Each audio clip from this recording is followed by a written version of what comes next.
We'd all like to know, why did you enroll at SMUS? It's actually not that complicated because when we moved out here, the intention was to get a bone marrow transplant initially. And my parents are both from the UK, wanted to stay in Canada, and they love this country. This is their adopted home, their now home. And I had friends that were at the school already, and they were friends of ours in Toronto, so this kind of was successful, and it was difficult. Like, for me as a student, I wasn't a great student before I came here, and Marilyn Lebb at the time was the director of the middle school, and she took a chance on me in grade 6. We actually moved in the middle of the school year, and it took me a little time to get adjusted, but excelled, and was the first, I was told by, before Mr. Snowden's predecessor, Mr. Penny Luna, I was the first ever visible disability at the school, but the school never treated me any differently, and so it was really simple. I was able to luckily get in, and went from there.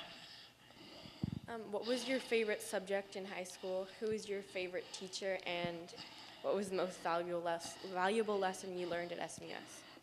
I think there's, like, in all honesty, I had so many amazing teachers. Some of them are here today, and there's probably one person that stuck out. Unfortunately, he's no longer alive, but Colin Skinner. Because I went into to drama, and he really, similar to Martin Collis at UVic, he just kind of took me under his wing. He was a person with a hearing loss. I wore hearing aids, and he said to me, "Simon, I want you to get into drama." And so he said, "There's never any small part, no small people, no small parts, only small people." So that really resonated with me, and he was really a person that was just an amazing individual, and just kind of took me under his wing and gave me a lot of guidance at the school from grade 9 onwards. So didn't have much of a voice, but kind of played in all the musicals from grade 10, both in the plays and the theatrical performances that still take place. You were the head manager of the 1997 UVic men's basketball team that won the Canadian University Championship.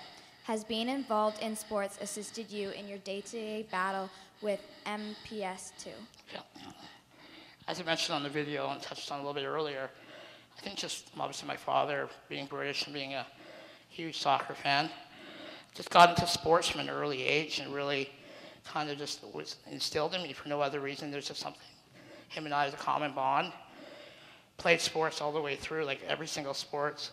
The only sport I play today really on an active is do a lot of walking, working out, things like that, but golf. But I was involved from soccer, baseball, you name it, I did it. And so around the age of 14, kids were getting bigger. It became more of a medical issue, and it was actually Ian that took me under his wing and said, "Let's find another role for you." And so got into the managing junior men's basketball, grade 9, 10. And at that time, we had some of the best teams in the province, and did the same thing with the senior men, grade 11, 12. And at the time, Guy Vitry, one of my best friends, Ali Wilmot, was a grad from here the year before, 1995, star basketball player in the province, recommended that I be the manager. This is a school that Mr. Hidley was a member of one of those teams, 7 straight national championships, a prestigious school for basketball. So it was like watching the Vikes and seeing Vikes come to the school, like in the middle school, and doing their kind of the community work. I was like, I'm going to be the manager of the men's basketball team at UVic. I was like 18 years old. I was like youngest manager ever. We had 10 new players of 13 that year. And talk about determination and perseverance. 10 guys coming from all over Canada, never played together. And we went on to win a national championship in my first year. The 3 of the 4 years that I was a manager, we went to the national championships in Halifax. So incredible. And from there, had the opportunity to be the assistant manager for 4 years for the men's basketball team. So sports has just been a constant, just being one of those things that made friendships and experiences, like being in Miami for Dallas Mavericks to win an NBA championship. It was like, holy cow, this is just incredible. But yeah, sports is definitely my passion in all regards. How did you cope in those times when you were told that you only had a short time to live? Great question. And just, I think early on, my parents obviously sheltered me a little bit. And at the time, as I got older into closer to the age of 10, I realized the severity of what I lived with. And I just think my parents just really focused on the present. And that's kind of like, still to this day, like, who knows what's going to happen to us tomorrow, this afternoon, or a week, or 2 weeks, or whenever, right? So it's just like living in the moment, and that's kind of one of the things I continue to do so. So I think that was just instilled for me in an early age, and my parents never focused on the medical part. Obviously, we had tons and tons of medical appointments, but it just focused on Simon and just enjoying life. Did you ever give up hope when you were younger, or was there ever a time when you stopped believing? Yeah, I think it's similar to the last question. It's just, I really, at an age, like obviously some of you guys are around that age, I just wanted to like live my life and just kind of really just didn't want to be, literally be a guinea pig, because there was literally very few cases worldwide, let alone in Canada, for any MPS disease or my condition specifically. So any time that I went to a doctor's office, interns, fellows, there'd be like a room of doctors that want to see Simon, the MPS 2 case. I was like, enough's enough. So I decided, let's let me live my life around the age of 13 and continue to monitor my everyday health. But I really just, I didn't focus on like what was going to happen tomorrow. I knew, I would say I was very well informed, but in all honesty, reflecting and looking back, I didn't focus on what could happen.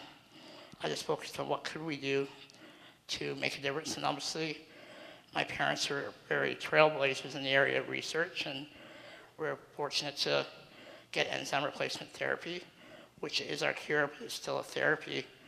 And I know within the next 5 to 7 years, with the help of people like you and other groups and other people, we're going to find a cure, so others don't have to go through what I go through, other MPS 2 patients go through.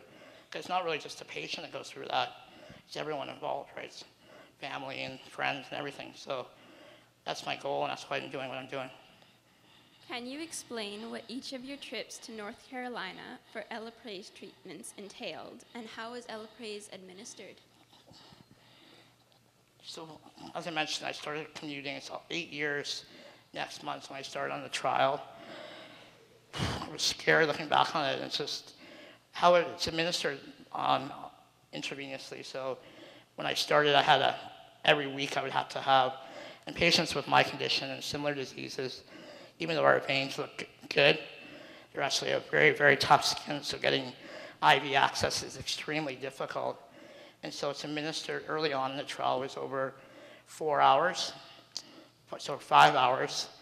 And then when I had the severe reaction, it had to be lengthened because I had to go on a strong course of steroids, prednisone and ibuprofens and everything, so my body could accept that. Thankfully, years later, I know how to do that. So started at 5 hours, and then once the pre-med, 6 hours, and now it's back to 4 hours. So it's a 4 hours, but to be honest, I actually look forward to it because it's a time where I don't have a choice to be anywhere else. I PBR my shows or whatever, and it's Simon's time, and that's just the approach I take. And I now have a permanent IV in my chest, and I get an intravenous. And but in all honesty, it's just what I have to do, and so I'm very, very blessed to be able to do it.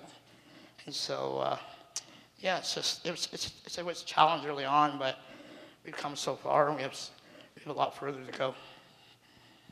Why does Elaprase cost so much, and will it ever be available at a cheaper price? Great question. And that's another battle for another time. But going back to the whole rare disease policy, the lack thereof here in Canada, because our diseases are so rare. In 1984, the Orphan Drug Act was passed in the U.S. under the Reagan administration, which allowed exclusive rights for pharma companies to get exclusivity for the patents around rare disease technology. And so a company called Transkaryotic Therapies, which is now Shire, invested in millions, hundreds of millions of dollars in different therapies for different rare diseases. And because there was no bar set with the dollars, obviously, I've seen the facility, I've seen what goes into it. I have a very strong relationship with the pharma company, great group of people, but definitely the cost is way out of whack of what it should be. But it's a combination of industry, which is big pharma, government. It wasn't regulated from the first day back in the early 80s. But I think once that exclusivity period expires, it'll allow non-labels to come in and develop therapies. But if I didn't have a Shire in this world, I honestly don't think I'd be standing here 8 years later after that, receiving enzyme replacement therapy. So it's a great question. It's definitely one that I will be crossing in the years to come. But my focus right now, one battle at a time, has to be to find a cure. And right now, we need a Shire to help provide and make that drug that keeps me going. But definitely once we have a policy here in Canada, there's certain things that fall into place that will help us regulate. If you guys actually want to read a really good book about that topic, it's called The $800 Million Pill. It tells you all exactly about the history of rare disease treatment technology. How does MPS II most limit you at this time in your life? That's a great question. Obviously, I mentioned I live with pain every minute of every day, but as a result of the enzyme replacement therapy, it doesn't regress what's already happened. So all those medical complications I talked about, my organs were enlarged, they've gone back to normal size. Being able to talk to you guys for the length I've talked to you this morning, like Mrs. Hawes, Mrs. Hadley, all these, Mr. Snowden can think back years ago when I was here, I wouldn't be able to speak that long because I'd be gasping for air. Even at my age, at the age of 25 when I started, seeing the difference in my flexibility, my energy level, my speech, my enunciation, it's amazing what's done for me. Have families moved from other provinces to BC or Ontario in order to access treatments for MPS II? Yeah, that's an awesome question. Another one that's kind of related to my campaign with Be Fair to Rare. We actually had a rare disease conference 2 weeks ago. I brought in a partner for that campaign. It's called the Canadian Organization for Rare Disorders. And so our primary motive is to get a federal plan that supports all rare disease patients across the country because the way I look at it right now, the way we deal with rare diseases and therapies is it's a square hole it's a square peg in a round hole approach. It doesn't work. You can't put us into the same classification as big, what I call brand name diseases like heart disease, HIV/AIDS, cancer. Obviously, all very serious diseases, taking nothing away from that. Individually, these diseases are rare, so when a therapy becomes available, it's going through the same channel as these big brand name diseases. So the system doesn't work because there's a federally mandated common drug review, makes a recommendation for any drug in Canada, and the system just it fails every single rare disease patient. So on your question, when I fought to be able to get my drug funded in Ontario, because it's provincially mandated, we're all Canadian from coast to coast to coast, but because of that lack of policy, patients are not guaranteed if they move to another province. If someone was moving from BC to Ontario, you have to have certain residency for a different number of years depending on the province. So it's a real problem for access for not only MPS II, but all these rare disease therapies. So the lack of that policy federally is letting down all these groups together, 7,000 rare diseases, 2.8 million Canadians, not all of them have a therapy. But Canada's really failing that group because collectively we're not rare. Individually we're rare, but 2.8 million Canadians is a lot of people. Which of your friends, other than Steve Nash, have been particularly supportive of your battle versus MPS 2? I'm very fortunate to have amazing family and friends, and probably I can't pick out anyone. Steve's obviously a public figure. To me, he's just another friend that happens to excel. I mentioned earlier about all these different graduates, fellow alumni from the school that have gone to do rare and extraordinary things. For me personally, I'm very fortunate. If you were to ask me like one person, it'd be probably Mark Kennedy, who you saw. I don't have a brother, so he's like my brother. He's been there last 20 years, every step of the way. He's from Victoria, lives in Toronto now. He's been there. You saw his picture down in North Carolina. He came a few times, and he's just a constant figure. But I'm very fortunate to have a lot of friends that are very, very close to me. Some of them you saw on that picture, on the video. And if you go to simonibel.com, you'll see some more. But I can't single anyone out. There's a lot of people in this room that have provided me so much to allow me to live the life that I'm living. But yeah, I'm blessed. What would you consider your greatest accomplishment and why? Those are great questions. I think bike for MPS for sure. That was the hardest thing I ever did, and I did that before I ever started on ERT, enzyme replacement therapy, the summer of 2002. It was really, I was trying to, what Terry Fox did, and it really inspired me to do something to be able to get back to my MPS community. So to do that was, for me, biking 70 to 80 kilometers on average a day was really, really hard. So I think that's probably number one accomplishment. And from there to be nominated and to win the Spirit of Sport Story of the Year Award, the Canadian Sport Awards, it's like, wow, I'd just be honored to even be invited to that award ceremony, let alone win. When you saw the speech I gave, I didn't even have a speech prepared. It's just like wow. So that's probably that one. How can the SMU community best support your cause in the future? I like that question. Well, the primary focus of Ibellieve is the MPS 2 long-term research strategy. The way I've set up my foundation, any dollars in support in Canada can be transferred to the University of North Carolina because it's a recognized institution that can receive donations from Canada. So, for example, I have a good friend that's helping me out. It's really just me and running my own organization. It's a startup, like any for-profit or non-profit. And we kind of branded something called MPS 2 Angels. So a dream scenario, we need to raise $6.5 million in the next 5 years to reach our goal. We know we're going to cure, it's just a matter of when. And so $6.5 million, it's a lot of money, but we know if we can find, in an ideal situation, 12 people, or 12, not necessarily 12, individual people, collective groups, like a group here. This is just an example. 12 groups at $100,000 a year for the next 5 years, $500K. It's going to help us reach that goal really quickly. So the sooner we can raise the money, the sooner we get a cure. And I should also mention, we know when we cure my disease, because of the similarity in genetics with the other MPS diseases and the greater group of lysosomal storage disorders, my disease affects 30 in Canada, 2,000 worldwide. A cure is not going to change my life at all, but that's not what it's about. It's about others that don't have to go through this.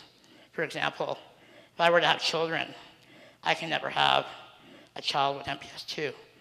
I can pass it on to a daughter to be a carrier of the gene if she was a carrier, because it's an X-linked chromosome coming from the mother's side. If my sister if she were a carrier, she could have a son with MPS 2. So I can never pass it on. So it's doing those things so people don't have to go through what we've done. But curing my condition, my primary focus, we know that we can affect and change the lives of thousands and thousands of people who are affected by similar disease. It's a huge domino effect. So going back to the original point, 12 groups, 100K a year for 5 years, 500K per group. So I was thinking about how do I relate this to a group like this. So stay at the school, there's 900 people, all campuses, faculty, students, $10 a month for 12 months, $120 a year for the next 5 years. So that kind of money, $10 a month from each total example, hypothetically, you're going to help me cure my disease. You guys are part of the way that we have to do this, because I can't do it without that kind of support. So $10 a month, $120 a year per year for the next 5 years, we're going to cure MPS II. And then, so I should also mention, Be Fair to Rare, International Rare Disease Day, February 29th. Every single root store across Canada will have information, a donation booth at their stores, and they'll be selling the scarves online. And so we're going to be doing a big push on International Rare Disease Day to hopefully advocate, to continue our advocacy for a rare disease policy. So you go to the website, there'll be there's a petition online there. And so any of that support you guys can provide to raise awareness about rare diseases would be hugely appreciated. So those are kind of the two parallel things, the rare disease advocacy and the MPS II research component. How can people in Canada best support your Ibellieve Foundation? It's definitely a combination of education, awareness, and on the MPS II research, like I actually specifically am launching the website for Ibellieve today. I wanted to do it here because this place is an extended family for me. This is where there was a turning point in my life. And so Ibellieve.ca, we're having some issues with the .com domain, so that'll be available in a couple of days. If you go to Ibellieve.ca today, you'll see all the information there. So exactly what I touched on earlier, awareness for Be Fair to Rare, but the primary focus in MPS II research is just spreading the word, going home, talking to your parents, your friends, your family about what you heard today. Visit the website, learn more, read about it, and share it with your network. So any support that you guys can provide doesn't even start to describe, being amazing.